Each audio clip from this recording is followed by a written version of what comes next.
Yeah, I just want to say thanks to the fans for coming out. No, it's always a tough dilemma for us to have a practice this close to the game and actually get some serious football looks, but also for the fans, but also do what's right for our team and preparing them through mental preparation through mock games. So appreciate the fans and their support. Like I told them, in 12 days we'll be out here playing for real, and they'll have a lot better picture of who we are. Still got a lot of work to do. Got some position battles left. Still trying to figure out who our punter is going to be, and got several other battles that'll go into really the end of this week, and then we'll start preparing for South Dakota. So with that, I'll open up for questions. I'm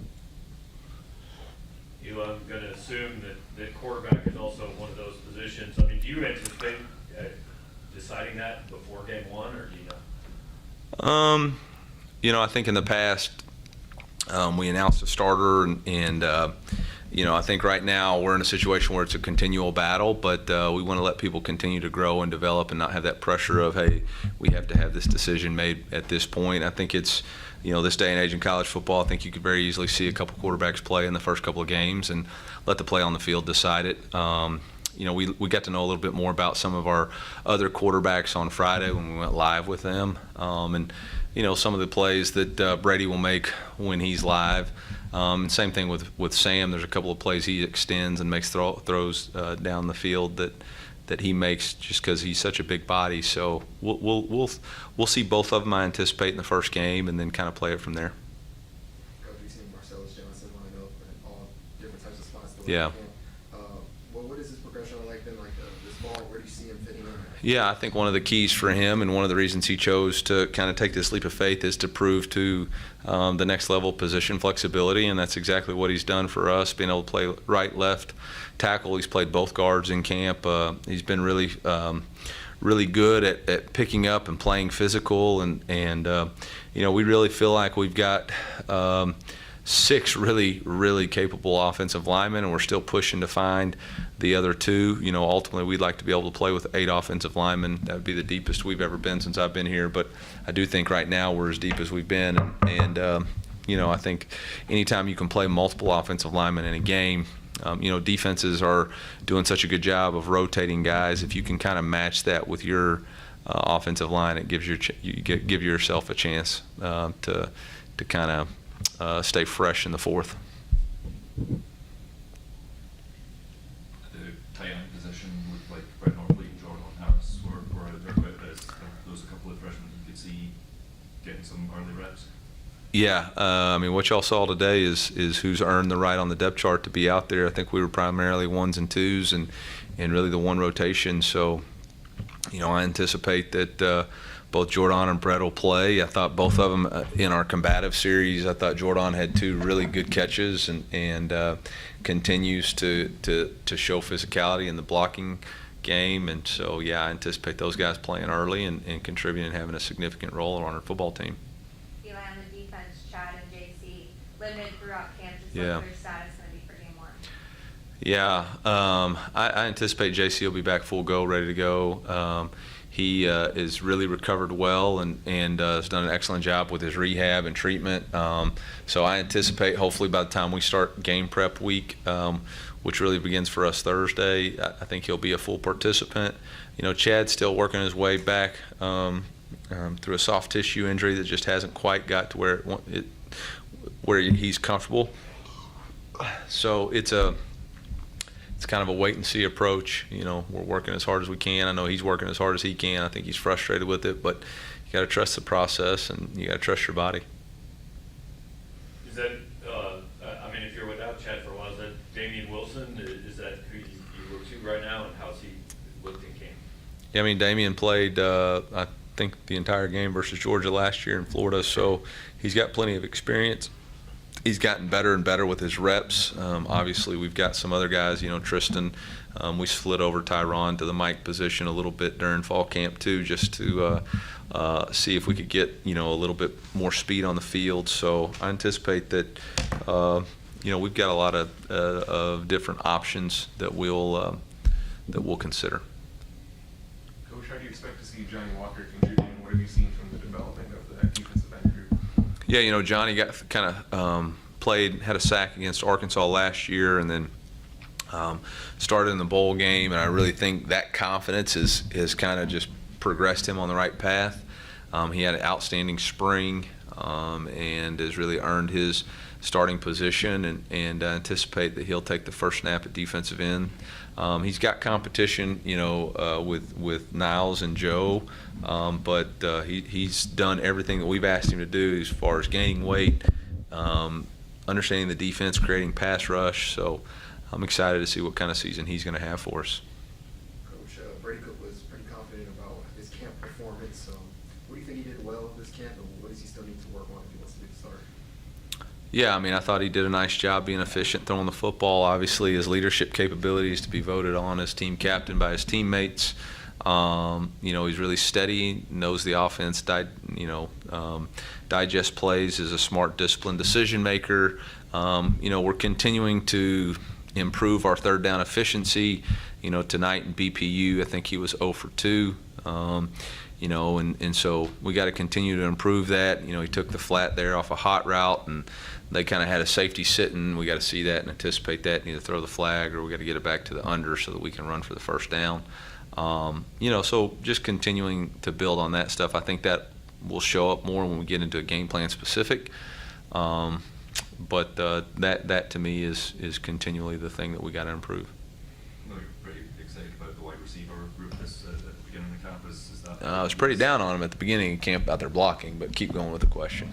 Just is that improvements deep in pass catching games?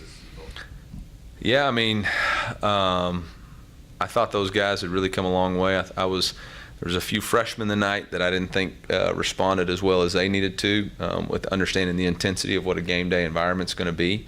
But they have performed pretty well in camp. I anticipate those guys getting some early playing time.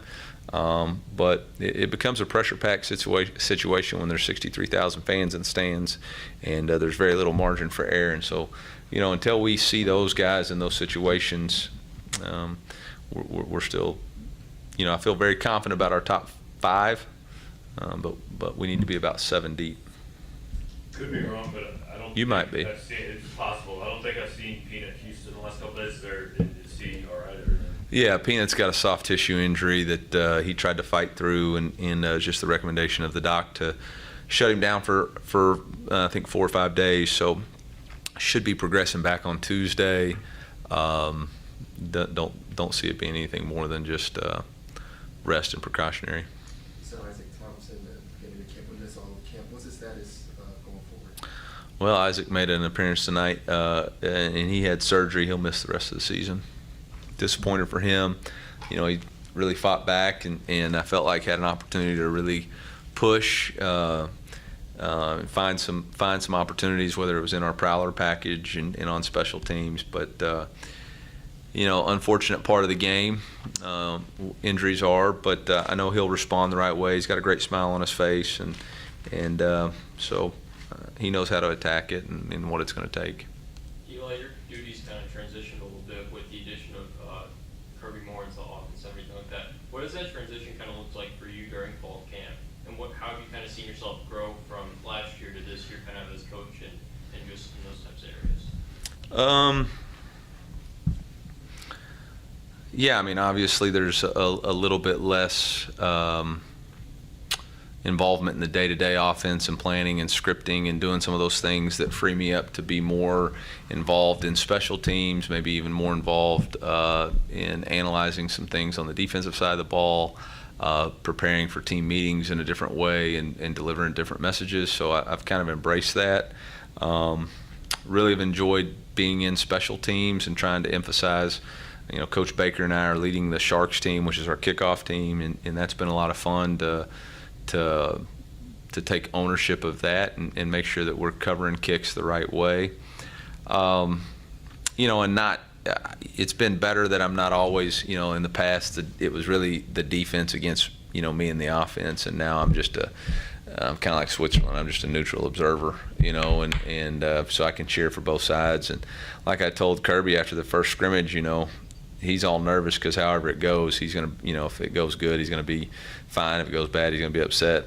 If offense did good, I was going to be great. If defense did good, I was going to be great. So it was a little bit relaxing there. guys?